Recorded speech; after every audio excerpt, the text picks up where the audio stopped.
Hey everyone, welcome back to the channel. My name is Tori if you're new here, and today we are going to be discussing water contamination. This is a beverage chat, so I found it suiting to have a glass of water. This is my favorite way to drink water. I always do a pinch of salt and a little bit of lemon in here, and that's what I sip on throughout the day. It's delicious, and of course, it is filtered water. I'd like to thank Waterdrop for sponsoring today's video. I will talk to you more about that here in a bit. Before we get into this, hi, hello, my name is Tori. I am a wife, mother to 3, and I teach you to be prepared on a budget. I'm also a truth seeker, so we go into these beverage chats with an open mind. I try and research as best as I can. It is very hard out there to do so. If you just look at the mainstream media, they are lying to us all. I love when I get comebacks or comments quoting mainstream headlines. It's comical to read those, but it's also very sad because that's where a lot of people get their information from. So I would suggest doing a deeper dive if you want to, but you can grab a beverage, let me know what you're sipping down in the comments below, and let's get right into this.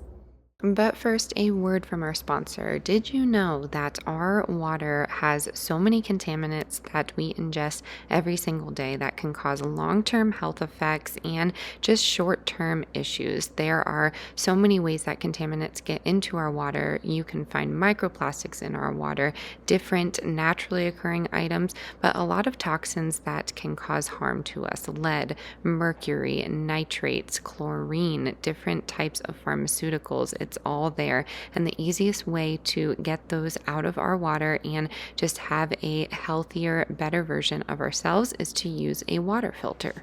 So this is Waterdrop's alkaline electric water filter. You can enjoy alkaline, pure, healthy water with an increase in its initial pH. It reduces 30 plus contaminants, and it has a long battery life. The battery offers a 30-day service life with a single full charge. It has a portable design, so you can lift the handle here and place it into your refrigerator, and you can easily fill it by taking the top off here and just filling it up with your regular old tap water. And in seconds you can have some pure healthy water. So this is great for camping or RVing. This is great for prepping because you can easily take any of that water that we talk about storing and filter it through this Waterdrop system.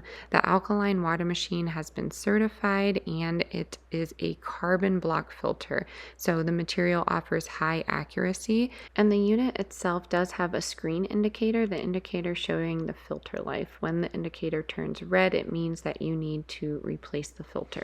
I did want to mention Waterdrop is providing the new year with savings from January 20th through the 26th, so don't miss out on a limited time offer. All of the links will be in the description box below so you can get your hands on one of these electric filters. Big shout out to Waterdrop. Thank you so much.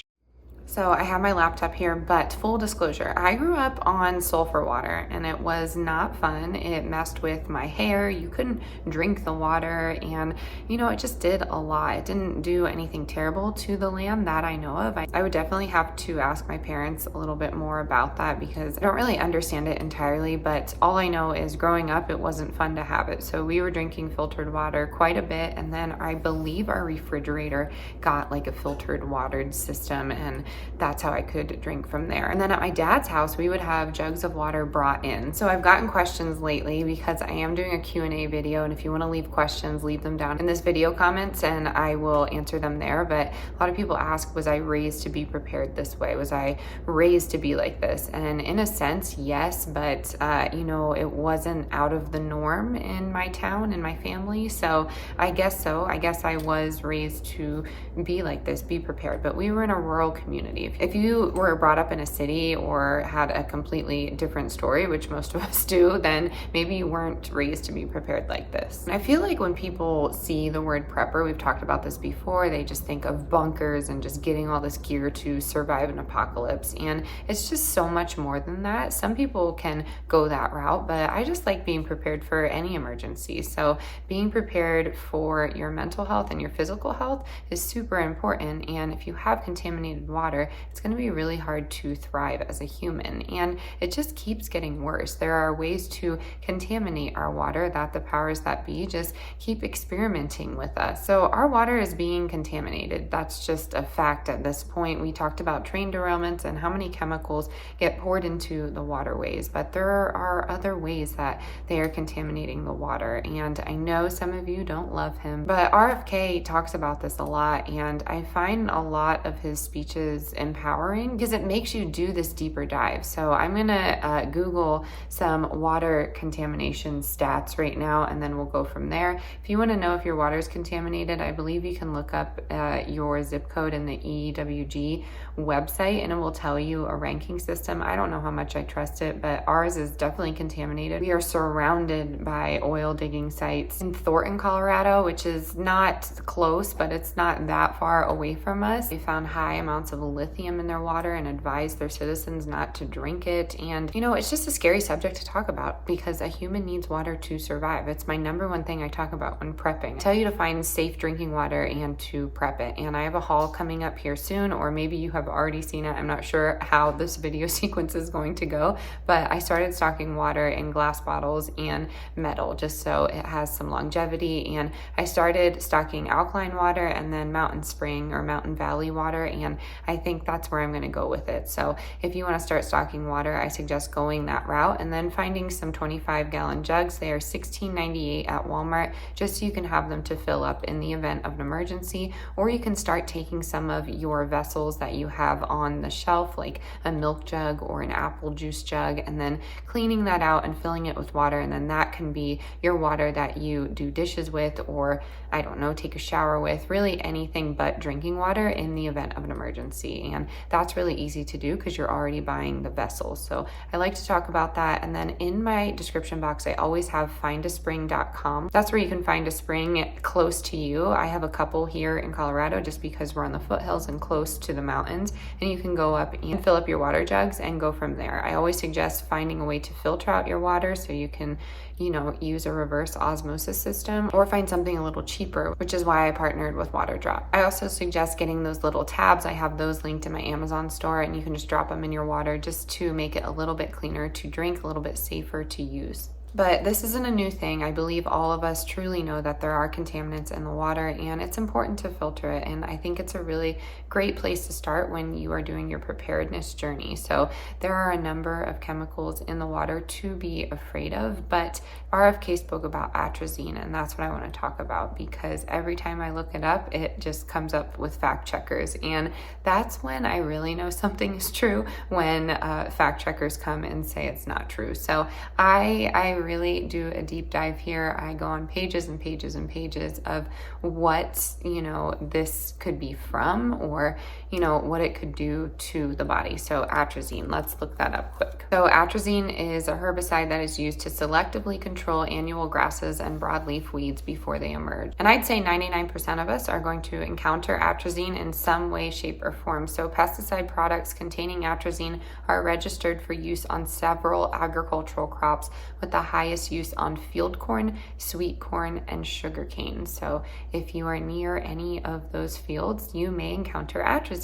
and that is why it's in the water. So I find that very factual. I find that very easy to believe. But every article I see on here is telling me that that's not true. It couldn't possibly be true. It couldn't leak into the water in any way. So is atrazine harmful to humans? It can affect the reproductive system in humans by different mechanisms. Atrazine also causes liver, kidney, and heart damage in animals and humans. Let's talk about atrazine and how it can affect men. If exposed to atrazine, males suffer from depressed testosterone, decreased bleeding gland size, and decreased fertility. Okay, and then let's talk about women. Women who drink water contaminated with atrazine, they may be more likely to have irregular menstrual cycles and low estrogen levels, scientists concluded in a new study. So reproductively, it's not good for us at all. And I know this is just one chemical. So do your research on atrazine. It's definitely in our water, no matter how many times people say it's not. But let's find something else that may be in our water. So the big topic, microplastics. Are they in our water? Absolutely they are. Are they harmful to humans? humans. A lot of people say they're not. I don't believe that. I think they are harmful to humans. So let's talk about microplastics. Microplastics are the minuscule plastic fragments smaller than 0.04 inches that fall off a decomposing plastic bottle and bag and are intentionally manufactured into some toothpaste and lotions. Scientists have found microplastics nearly everywhere, particularly in lakes, rivers, and aquatic animals. 12% of freshwater fish, 50 particles per serving of commercially cultured oysters, 90 particles per serving of commercially cultured mussels, 8 gallons of Great Lakes tributary water, on average 1,200 particles per square foot of river sediment, and 112,000 particles per square mile of Great Lakes water. What are the known risks of microplastic pollution? Microplastics can be harmful to humans as well as wildlife. The physical hazards of ingesting plastic particles for fish, birds, and other animals can experience digestive obstruction, impaired reproduction, other adverse biological effects, and even death. The unhealthy additives found in plastic particles, some additives have been associated with cancer and endocrine disruptors. So you get it, microplastics are bad. They're even in our food, they're in our air. There's a ton of it, and the negative news is it's really hard to come back from that, especially with the world we are in now. It is very convenient and very cheap to manufacture and sell products in plastic. So that is not something that's going away, but it being in our water is a big no for me, and that is why I filter my water. I just wanted to briefly touch the surface of other contaminants that are in our water. I will not do a deep dive into each thing that is found, but it's alarming and it needs to be talked about. The first one is lead. There's mercury, there's herbicides, there's chlorine, there's pharmaceuticals, there's fluoride, there's nitrates, there's unknown substances that we don't really talk about that has been thrown in there from other people. Fluoride has been added to tap water for decades to help reduce tooth decay. However, it can be harmful to our health since it's a neurotoxin. Okay, lead. Lead is a heavy metal that is often found in public drinking water as a result of corrosion of household plumbing systems and erosion of natural deposits. The amount of lead found in water will depend on factors such as how long the water is exposed to the pipes and the degree of corrosion on the pipes. Next up, mercury. Mercury, another heavy metal, can be found in various natural deposits. It can get into public drinking water in a number of ways, including discharge from refineries and factories, landfill runoff, and cropland runoff. Nitrates occur naturally in plants and soil at low levels. However, they've become a common contaminant in water, partially due to their use in fertilizer. Runoff from factory farm flows into surface and groundwater and ends up in drinking water. Herbicides, we just talked about them, but herbicides enter drinking water by accumulation in public soil and water sources. So saying atrazine is not in water is a bold lie. Chlorine. Chlorine is added to drinking water by many municipal water systems as a purification technique. However, it can be absorbed through physical consumption and through your skin while bathing. And pharmaceuticals. These synthetic chemicals are found in prescription, therapeutic, and veterinary medicine. Pharmaceuticals commonly enter our water supply from poorly controlled manufacturing facilities and improper disposal. So this article says the long-term health effects of chronic exposure to trace elements of these and many other contaminants commonly found in tap water have yet to be fully determined. In the meantime, we need to be aware of what's in our water system and proactive about drinking safe water as much as possible. So we are nearing the end of this conversation. Of course, I want to hear your comments in the description box below. Let me know how you feel. Are you just taking the risk and drinking tap water? Are you able to filter your water? Are you able to get water that is filtered at a store? Is that something that you budget for? I want to know your thoughts. This is helpful for beginner preppers thinking that just grabbing cases of plastic water bottles is going to be beneficial. Of course, having water, having something is better than nothing, but I challenge you to find something better. And I, of course, still have plastic jugs on my shelves, but I'm trying to do better. So big thanks to Waterdrop for sponsoring today's video. You can find all of their information in the description box below. A lot of their products are affordable. I encourage you to check out their website. I am just loving the unit that they sent me, and I'm really hoping to up my water prepping game. So let me know in the comments below how you are planning to do that this year. If you're new, I would love it if you hit the subscribe button. As always, stay adventurous, stay creative. I'm going to catch you on the next one. Bye, everyone.